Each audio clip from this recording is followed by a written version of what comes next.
Isang mapagpalang araw at gabi sa mga viewers po diyan at sa mga sumusuporta sa Kalingap. Kumusta po kayo mga Kalingap?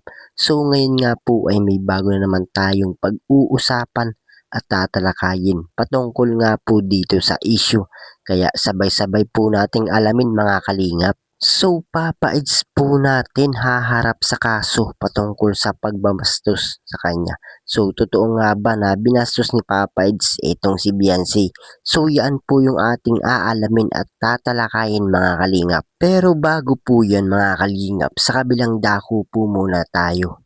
At pag-usapan po muna natin ang nangyayari ngayon sa kanila. So kung pag-uusapan po natin ay patungkol nga po sa pagtulpo ni Beyonce sa Kalingap at ito nga po at kumalat sa social media na talagang marami nga po ang nagulat sa ginawa ni Beyonce dito mga Kalingap. Pero sa pagkakaalam ko nga po mga Kalingap at ito nga po ay opinion ko lamang. So siguro nga po ginawa lang ito ni Beyonce para umalis nga po sa Kalingap at dinaan nga lang po niya sa social media. At bukod pa nga po dyan mga kalingap hindi lamang po yan ang dahilan.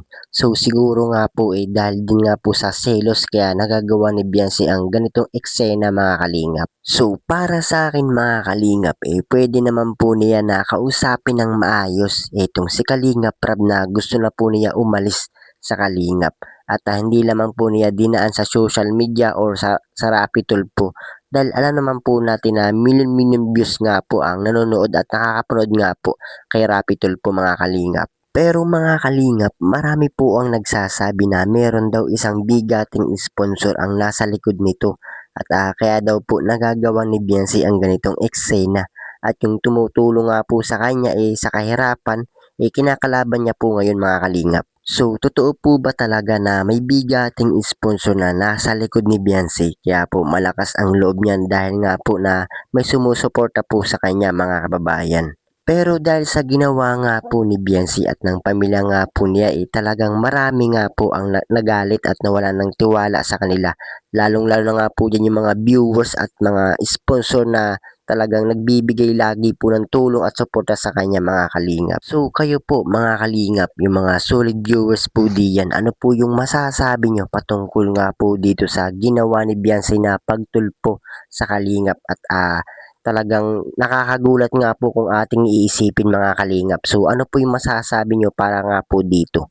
So para sa akin nga po mga kalingap nakakagulat nga po at sa kabila ng lahat nagawa nga po ni Beyonce ang ganitong eksena at kinakalaban po niya yung mga taong tumulong po sa kanya mga kalingap. At bukod pa nga po dyan mga kalingap, talagang kilalang kilala po natin si Beyonce na mabait at matured nga po mag-isip at yung dating pangako nga po niya sa kalingap na hindi daw po siya aalis sa kalingap. Pero sa ngayon nga po mga kalingap, nakikita po natin na kumakalat na rin po sa social media na halos si Beyonce nga po yung pinag-uusapan dahil nga po dito sa kanyang ginawa mga kalingap. So sa madaling salita nga po mga kalingap, si Beyonce na rin po mismo ang naglaglag sa kanyang sarili. At syempre nakikita naman po natin na talagang napakaganda ng kanyang kalagayan sa kalingap, 'di ba? At maging si Papa Eds nga po nadamay dahil sa issue or eksena nga po na ginawa ni Beyonce at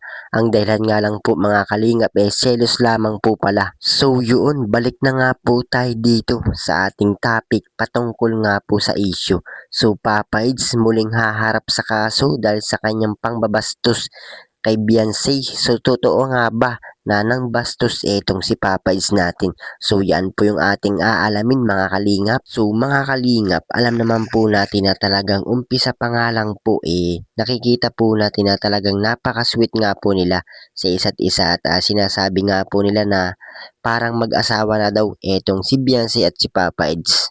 Pero habang tumatagal nga po mga kababayan may pinapahiwatig itong si Beyonce na nagkakagusto na nga daw po siya kay Papa Is natin at yung pinapakitang pagkilos nga po niya pagkasama niya itong si Papa Is tunay na po pala itong nararamdaman ni Beyonce para kay Papa Is mga kalingap. Kaso yun lamang po mga kababayan bawal nga po sila na magkagusto sa isa't isa at ito nga po bayad sa kanila at scripted nga lang po ang ginagawang pagpapakilig po nila Pero mga kababayan, mga kalingap, kaya lamang po nagawa ni Beyonce ang ganitong eksena at maglabas ng saloobin at gumawa ng kwento patungkol nga po dito sa pangbabastos sa kanya ni Papa Eds. So nalaman po ni Beyonce na may ibang mahal etong si Papa Eds at dito nga po nasaktan etong si Beyonce at dahil dito gumawa ng eksena itong si Beyonce na pinagsasamantalahan or binastos daw po siya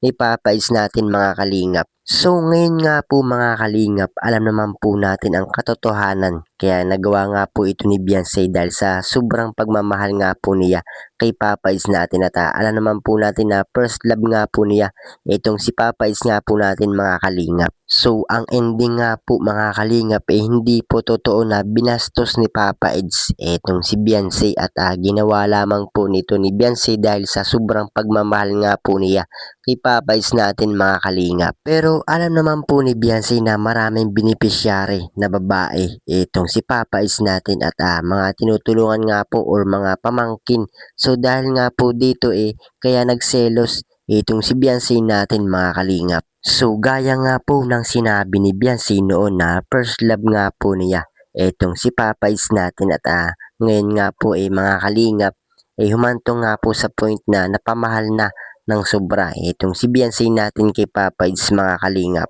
Kaya dahil sa selos nagawa po ni Beyonce ang ganitong eksena at grabe nga po yung naramdaman po niyang sakit at dahil first love nga po niya etong si Papa Eds natin mga kalingap. So kahapon nga po pala mga kalingap maghaharap po sana sila sa barangay. So yun lamang po hindi po natuloy at dahil hindi nga po sumipot etong si Beyonce dahil nga po ayaw na nga po niya na magbigay ng pahayag patungkol nga po sa kanyang sarili mga kalingap. So kung ating iisipin nga po mga kababayan mga kalingap parang selos nga lang po yung nangyari at sinasabi nga lang po ni Beyonce sa social media na binastos daw po siya ni Papa Eds kahit hindi naman po totoo mga kalingap. So hanggang dito na lamang po. Maraming salamat po sa inyong panonood at kung nagustuhan mo ang bidyong ito, huwag nang mayang mag-like, share, and subscribe.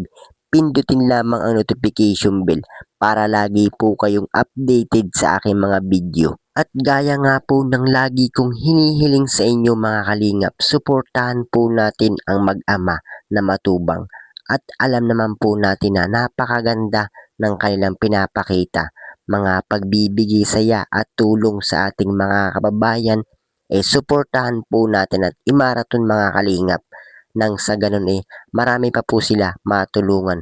Lalong-lalo na po dyan yung ating mga kababayan na hirap at kapos sa pangangailangan. At syempre, ganun din naman po sa kanilang may bahay na si Ate Ena Vlogs at Jackie Tapia. Huwag po sana tayong magsasawang sumuporta sa kanila mga kalingap. Maraming salamat po.